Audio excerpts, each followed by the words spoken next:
મિત્રો, શું તમે ક્યારે લૂંટેરી દુલ્હન વિશે સાંભળ્યું છે? એવી દુલ્હન જે લગ્ન કરે પછી ઘર લૂંટીને ભાગી જાય. મારું નામ ચેતન ઠાકોર છે. હું હાલ લોનો અભ્યાસ કરી રહ્યો છું. તો આવા જ વધુ કાયદાકીય વિડીયો ગુજરાતી ભાષામાં જાણવા માટે મારા પેજને ફોલો કરી લેજો. લૂંટેરી દુલ્હન એક એવી મહિલા હોય છે જે નકલી લગ્ન કરે છે, પછી ઘરના દાગીના કે રોકડ મિલકત લઈને ગાયબ થઈ જાય છે. ઘણીવાર એ લોકોના ગેંગના હિસ્સા હોય છે.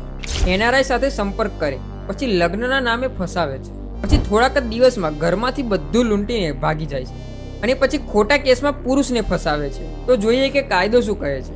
આઈપીસી 420 છેતરપિંડી એટલે દગો આપી પૈસા લેનાર.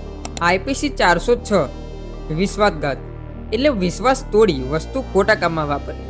આઈપીસી 420B ગુપ્ત ષડયંત્ર એટલે પ્લાન બનાવીને ગુનો કરવો. આવા ગુનામાં 7 થી 10 વર્ષની જેલ અથવા તો દંડની સજા થઈ શકે છે. મિત્રો, લગ્ન પહેલા તપાસવું ખૂબ જરૂરી છે. જો છેતરપિંડી જણાય ને તો પોલીસમાં તરત જ ફરિયાદ કરવી જોઈએ.